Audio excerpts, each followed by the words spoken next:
With CSS, we can control the appearance of HTML elements. So far, we've applied styles to our div element using the style tag inside the head section of the document. This method of applying styles is called internal CSS because the styles are written directly within the HTML file. Let's add another CSS rule, this time for the body element. Color dark slate gray.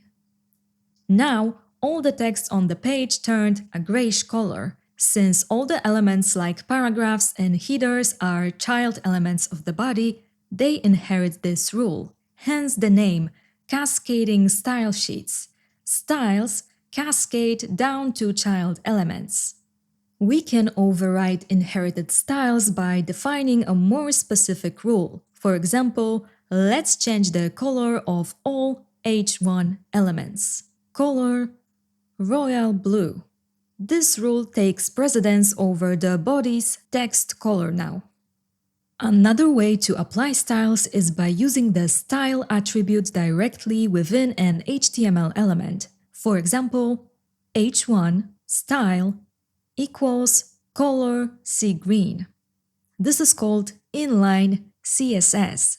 Inline styles take precedence over internal styles, overriding the previously defined text color for the H1 element. To add multiple inline styles, separate them with a semicolon. For example, background color dark gray. That looks a bit silly, so let's remove it, but you get the idea. A more common and scalable way to apply styles is by using an external CSS file.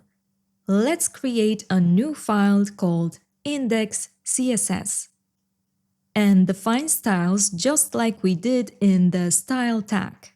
H1, color, aquamarine. To apply these styles to our web page, we need to link the CSS file inside the head section of index.html. Link rel equals stylesheet and href, which will be the path to our stylesheet, in our case is index.css. We still don't see any changes.